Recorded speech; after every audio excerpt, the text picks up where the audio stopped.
This is Southampton Story, a community effort to build a stronger Southampton.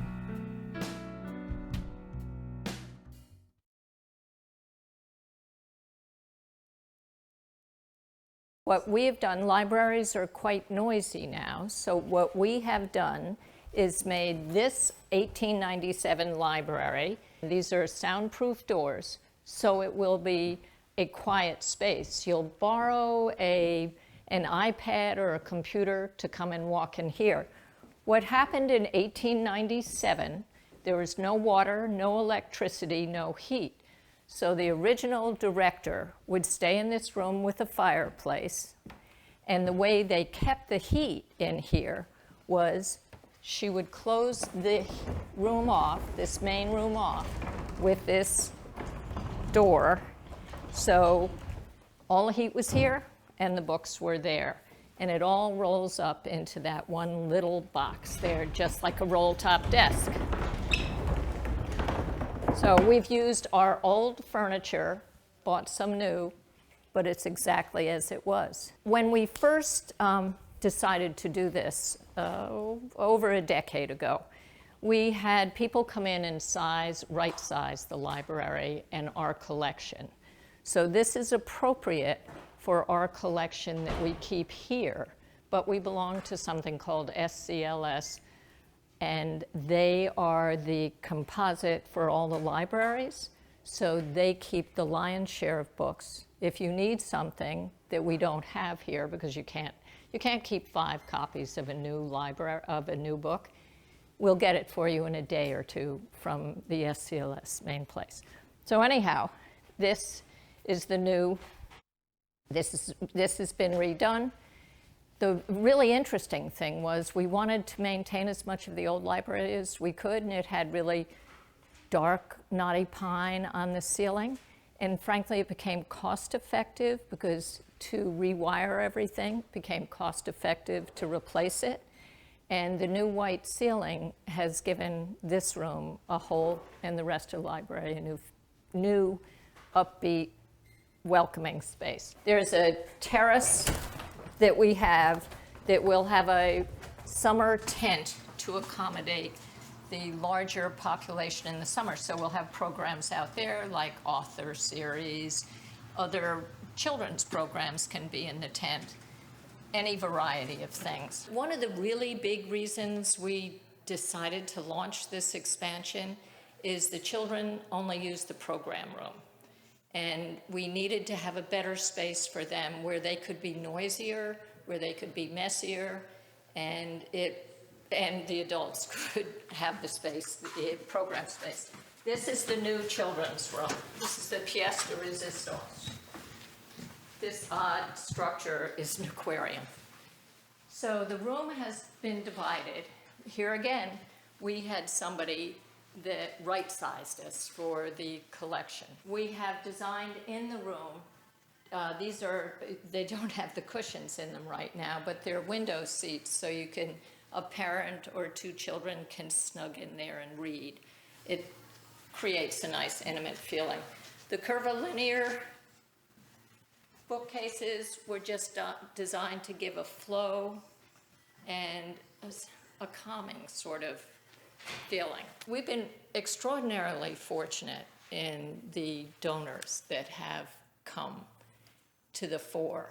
And a donor said, gee, that should be screened. And we said, can't do it. And she said, you can now. So we've been unbelievably lucky. Here, come sit on this. Yeah, it's nice and cushiony. Well, but it wiggles. Special ed teachers designed those for children, and it helps them concentrate. That is so cool. Isn't it? Yeah. So it's not just cute. Right. It's functional. Form and function is everything. This room is really exciting. We call it the Zone, and it is unusual for a public library to have a room that is really geared towards 9 to 13-year-olds. But it's an area in the library where we're trying to encourage our younger patrons to start feeling some independence. They're exploring a little bit outside of the children's room. They're on the cusp of moving away from the juvenile fiction, the juvenile nonfiction collection, and they're moving towards what's called the young adult collection. So this space is that sort of in-between space where we're excited to be able to host 9 to 13-year-olds to drop in, get a feel for being a little independent, but also doing it right in the space where librarians are around and their parents are nearby, preferably in the children's room, maybe with younger siblings, and they're coming in here. We've got board games. We're going to have video games on our Promethean board, so there'll be an opportunity to drop in, feel out a little bit of independence. There's going to be all sorts of grab and goes. The idea is sort of passive projects that they can come in and interact with, learn from, and then kind of move back into other spaces while they explore, where they are in the library at. It's a really exciting space for us. The most important thing about this room is all the furniture moves. You could have a Comic-Con in here. You could have a movie in here. You could move everything around. Also in this space, which is really nice, is we have these 2 quiet rooms. There's this special treatment on the walls that makes it quiet. And here will be our recording area where you'll do podcasts, or you can have interviews. Say you have a child interviewing you on what you did when you were younger, before you have revisionist memory too, which is always nice. And then it can be filmed. It could be before a green screen. So say somebody, your niece or a child if you had one, said, what was the first car you had? You said, it was such and such on the green screen. It could be driving by behind you. So there'll be recording, there'll be green screens, 2 quiet rooms. Welcome to the grand reopening of the Quogue Library. As the great Nelson Mandela once said, it always seems impossible, and then it's done. It's done! It does take a village to do this, no question. First, I want to thank Stuart Diston and APD for taking function and creating and molding it into a wonderful form. It's not easy for a public library. Libraries empower people to be the very best they can possibly be. So please take advantage of everything we have to offer to be empowered. This is really a community effort. It's impressive that these dollars, for the most part, were raised here locally because you all believe in your community and you believe in the library. So congratulations to the Board of Trustees, the Capital Committee, construction, all of you that were involved with this. You've done something special for the Quogue community, and I know all of us as elected officials certainly want to say thank you for a job well done. Congratulations. I wasn't expecting to actually be able to be here today, and I'm glad I made it. Lots of people here. This is really a great day for Quogue, but I didn't prepare remarks because I didn't think I was going to be able to make it here. So I did get here about a half an hour beforehand, and so I thought, I'm going to sit in my car and try to compose some thoughts. And then I realized, I could really use a better, cooler, air-conditioned, quiet spot to think. And I'm like, where could I possibly go? So I said, I'm right next to a library. I know I'm not supposed to go in there yet, but so I kind of walked my way to the front door, and the entrance was carefully guarded. And I said, could I come in and just sort of maybe sit and think about what I'm going to say? And so they let me in. I must have had some credentials, I don't know. So I went into the 1897 room, which is like the original room of the library. Beautiful, you'll see it, but beautiful wooden floors and the original rough-hewn beams above, and they had some beautiful leather seats in the oldest part of the room. And I sat there and I said, okay, what am I gonna say? What am I gonna say? So first thing I do is, what do, right? We go on the internet, right? So they had a great Wi-Fi connection. I go in, okay, why don't I start with 1897? I plug that in and just kind of wanted to see what was happening at the time when the original library was built. And, McKinley was president, and Edison had just filed a patent for something that would become the movie projector. And Oliver Wilde was just getting released from prison. Oscar Wilde was getting released from prison, the playwright. And I said, this isn't really getting me anywhere. It's interesting. So I start looking around the room, and I see headlines about the pandemic, and on the magazines there, I see the local newspapers. I learned that Quogue put some limits on leaf blowers. So congratulations, Mayor. That was great. So now all of Quogue, not just the library, can be a quiet place. But I still didn't really feel like I had anything to say. So I started to wander. It's like my thoughts. I got up.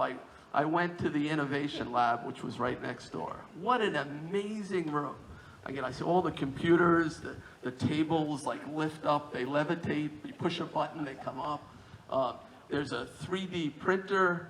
Then I see this giant high-tech computer screen. It looks like a TV, incredible imagery. And I look below, and it's called the Promethean screen.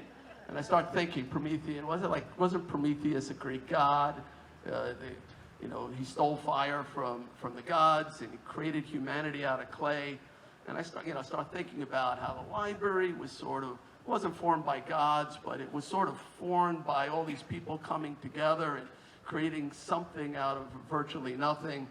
But I said, I'm not there yet. So I walk a little further. I get to the children's reading room. That's where the greatest knowledge is, right? In the kids' reading room.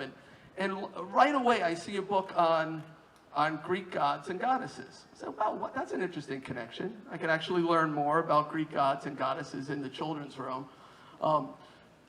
And I start to think about how everything is kind of connected, right? Everything is connected, and the library is sort of a place where everybody comes together and we can follow our meandering thoughts and learn more and more about different things.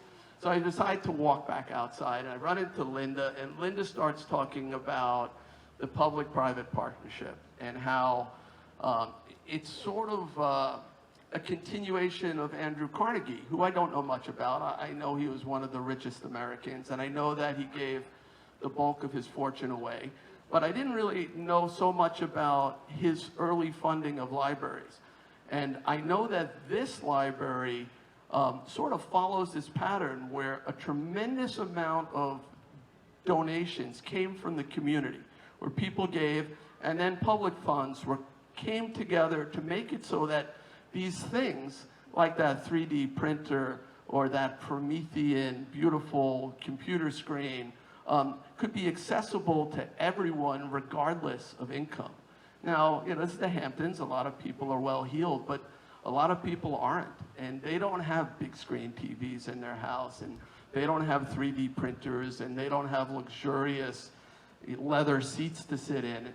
And I'm like, this is a really amazing place. This is really a gift to the entire community, a place where somebody could come in the doors and sort of follow their thoughts and learn about things that they never knew about. So today, my experience was a learning experience. I learned things that I didn't know about. And I had been here like Fred at the groundbreaking. And the transformation of this building is remarkable. The amount of work that went in to get it to this point, and the way it has grown from the beginning to where it is today, to look at the past and then look toward the future with this building, whether the Innovation Lab or the other technologies that are involved. I also, my memory of libraries as a kid was always this quiet place. But inside, like there's places to do art where you can like hammer a letter into a piece of metal. I'm like, that's not actually quiet, right? That's actually noisy. So libraries are transforming. They're becoming community centers. They're becoming places of broader learning. And the resources here are incredible. So today, thank you for being patient with my rambling remarks, but I'm really thrilled to be a part of this today. I'm so glad I could make it. If you haven't been inside, you're in for an amazing treat. I want to thank the library board, the Village of Quogue, all the people who were involved in getting us to this day, because this is a really remarkable community asset. So congratulations to all who made it happen. You see by the dawn's early light what so proudly we hailed at the twilight's last gleaming, whose broad stripes and bright stars through the perilous fight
It's like a ski picture. I want to be great. Here he comes.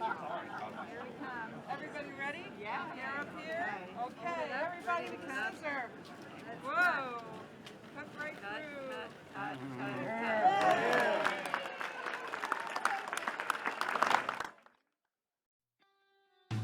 Thanks for joining us. See you next time on Southampton Story.